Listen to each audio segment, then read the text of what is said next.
you to change how you are running your sales calls because you are so much better than your current approach reflects, and it's costing you your dream clients. There's this interesting pattern I see with highly credible six-figure founders. You walk into a sales conversation, you genuinely believe in what you offer because it is great, and yet you still come out feeling a bit flat.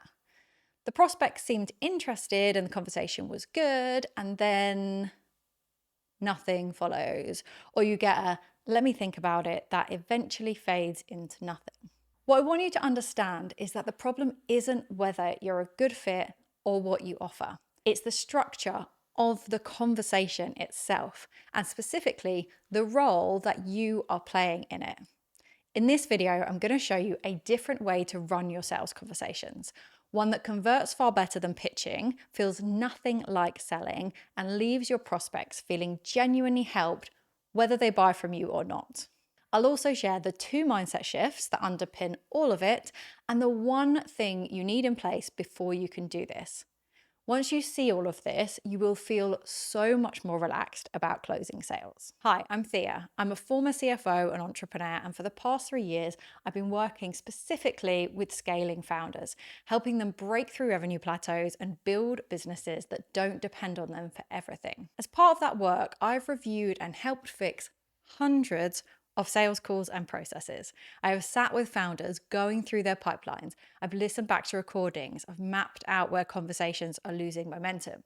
And what I can tell you is that the same thing shows up almost every time.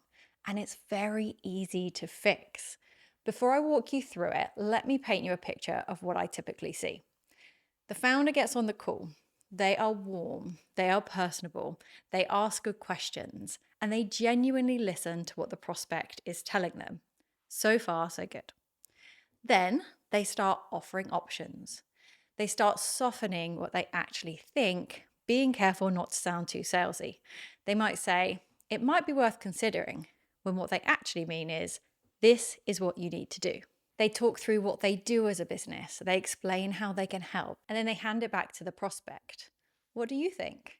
Does that feel like what you're looking for? The prospect says yes, of course. And the founder comes off the call feeling okay about it, like they might have got a sale, but also like something wasn't quite right. But they can't really put their finger on what. From the founder's standpoint, they are doing everything they should. They're listening, they're being helpful, they're not being pushy. They're showing up as a real human rather than being a slick salesperson. And all of that is genuinely good. But there's one thing missing, and it's the thing that turns a pleasant conversation into a confident yes. So what's the thing?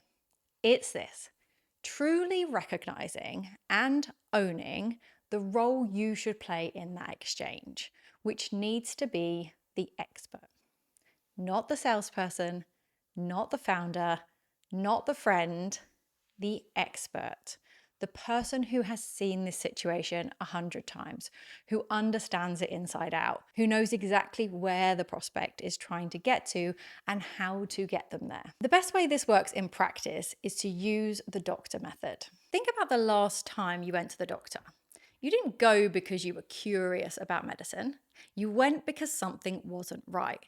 You were in pain, or you were worried, or tired of feeling stuck. And when you walked in, the doctor didn't hand you a brochure about their qualifications and start listing off their services. They asked you questions, they listened, they made you feel very quickly that they'd seen this before and they knew exactly what to do. That's the energy your sales conversations need to carry, because your prospects are arriving in exactly the same state. They have tried things, they've Googled, they've maybe even hired someone else, but something still isn't working. And what they want more than anything is to feel understood and to be given a clear, confident solution. So how do you take that same energy and apply it to your sales conversations? There are 5 steps to doing this. Step 1 is diagnosis. This should take up the lion's share of the conversation. Before you say a word about what you do, you want to understand what's actually going on for them. After opening the conversation with warmth, ask them questions that get them talking about what's currently going on, what they're experiencing as a result, and what they've tried so far to improve it. Then you listen. properly. Take notes, let them talk, and keep asking questions that get them to talk about the issues under the issues under the issues. And when they're done, reflect it back to them. So what I'm hearing is that you've been trying X, but it's not quite working because of Y, and that's seriously starting to affect Z. When you can do that accurately, they feel genuinely seen, often for the first time in a while. This is where the trust between you starts to build. After diagnosis, you move on to prescription. This is where your expertise needs to show up with confidence. Once you've truly understood them, you don't list options. If a doctor said to you, "We could try one of these 6 different things, what do you think?" You'd immediately lose faith in them. Instead, you prescribe. Based on everything you've told me, here's what needs to happen. Then you explain why, drawing on what you've seen with other clients, what tends to shift things fastest, where the real leverage is. You're not bragging, you are orienting them. And that calm authority, that sense that you've been here before and you know the way through, is what moves people forward. Step 3 is simplification. Whatever your process involves behind the scenes, you need to be able to describe the journey in a maximum of 3 to 4 simple steps. Not because it's actually that simple, but because people buy when things feel doable.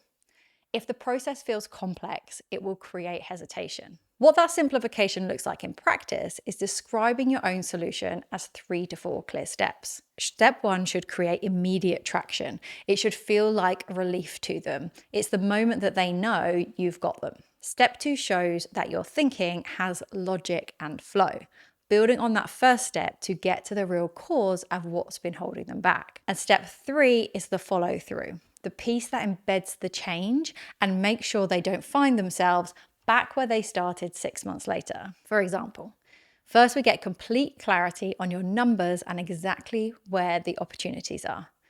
Then we restructure the model around what's actually working. And finally, we put systems in place that keep it working without you having to hold it together. That is the kind of clarity people buy. It feels clean, achievable, safe, exactly what someone who's been stuck for a while needs to hear. I'll cover my process for doing this in another video in case you need it. Step 4 is handling objections. And here the doctor analogy is everything. When a patient tells a doctor they're nervous about a procedure, the doctor doesn't panic or back off. They don't suddenly start questioning whether they've made the right call. They stay calm, they acknowledge the concern, and they explain clearly why this is the right path forward. That's exactly how you handle hesitation on a sales call. If someone pauses or pushes back, go back into diagnosis mode. Ask them what's giving them pause. Listen to what's actually underneath it, because the stated objection is rarely the real one. And then respond to what's real, not what's imagined. And finally, in step 5, outline any genuine urgency or scarcity. Raising your prospects' awareness of urgency or scarcity isn't being pushy. It's genuinely helpful. Here's why. A good doctor doesn't let the patient leave without clarity on what happens next and why it matters. They help them decide while they are still feeling clear, because they know that walking out of that room without a plan rarely ends well. That is not pressure, that's care. And it's the same in your sales conversations. If you have limited spaces, say so. If your price is changing, explain when and why. Help the people who are ready to move forward actually do it, because leaving them in indecision isn't kind. It's just uncomfortable for everyone. So that's the method itself. But as I said at the start, there are 2 mindset shifts you really need to adopt to make this a success. And one key thing you need in place before you can do any of it. The first shift is this: you are the expert, fully, genuinely, without qualification, not in certain areas, not well, it depends. You have built up a body of knowledge and experience that your prospects simply don't have. If your marketing is doing its job and attracting the right prospects, you have seen this person or company's situation before. You do know what works and what doesn't. You know what they need even before they finish telling you what's going on. Most founders know this intellectually, but they don't carry it fully into the room. They present what they know as opinion rather than expertise, and the prospect feels that, even if they can't name it. You aren't making this up. You aren't guessing. You are the expert. And the right prospects, the ones you actually want to work with, need you to show up that way. The second shift is equally as important. You don't need the sale. Just as the doctor does not need any individual patient, you don't need any individual prospect to say yes. What you need is the right fit. And that means going into every call genuinely open to the possibility that this might not be the one. When you need the sale, the prospect feels it. It changes the energy in the room in ways that are hard to articulate but impossible to miss. When you don't need it, when you're there purely to diagnose and give your honest assessment, everything and everyone relaxes. They open up more, they trust you more, and paradoxically, they are far more likely to move forward. So work on these and carry both into every sales conversation. Okay, so that's the 2 mindset shifts. And the last thing I want to cover on this topic is that none of this works. The diagnosis, the prescription, the simplification, the confidence, if you don't have absolute clarity on what you are actually prescribing. Because a doctor can only walk into a room with that level of authority because they know their specialism inside out. They know exactly which kind of patients they get the best results with. They know which conditions they understand better than almost anyone else, and where the edges of their expertise are. That clarity is what confidence is built on. It's exactly the same for you. If you're not completely clear on what you do best, for who, and why it works, if you're still saying yes to work that's broadly in the same area rather than building around what's genuinely your strongest ground, then the prescription step will always feel slightly uncertain because you won't fully believe it yourself. That's what this video is about. It walks you through a framework for identifying exactly where your gold is, the specific work that sits at the intersection of what you enjoy, what's most profitable, and where you consistently get your best client results. Once you know that, everything I've covered today can truly transform your business. The link to that is in the description below. So to recap, the doctor method is 5 steps. Diagnose, prescribe, simplify, handle objections, and create genuine urgency. Underpin it with the 2 mindset shifts. You are the expert and you don't need the sale.